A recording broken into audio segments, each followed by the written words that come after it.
But if they don't do the works that correlate to what they say, such as I'm saved from sin, well, are you saved from sin? I would ask this to Christians, my Christian friends. Are you saved from sin? Because I watch you sin all the time. I see you sinning every weekend. You were just gossiping about, your sister to me yesterday. You're still sinning.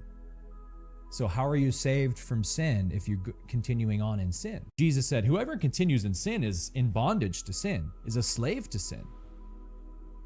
So it's like this idea that verbal confession alone is all common sense.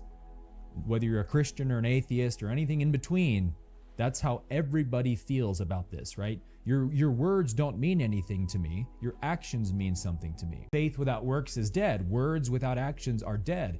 Actions speak louder than words is a classic human colloquialism because we all know this is the way it is. So what does it mean to have God's law written in your heart? It means our human nature is a reflection of God's nature.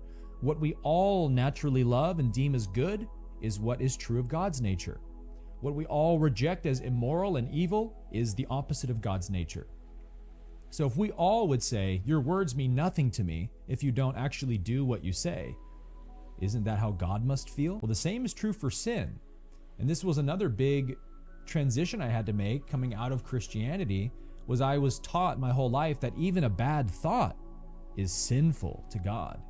A negative thought passes through my mind. Oh, there I go again, sinning. I can't stop sinning, I would say. But if a thought passes by my mind that I don't believe in, I don't have faith in it, but I take it captive, as the Bible says, take every thought captive and hold it against the standard of Christ.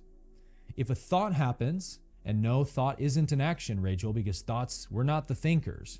Thoughts appear, just like the clouds float by, the sun rises, thoughts rise. I can't do anything about it. I can only observe and choose what relationship that I take with the thought. Nobody can stop thinking as an action because nobody thinks as an action. Thoughts arise.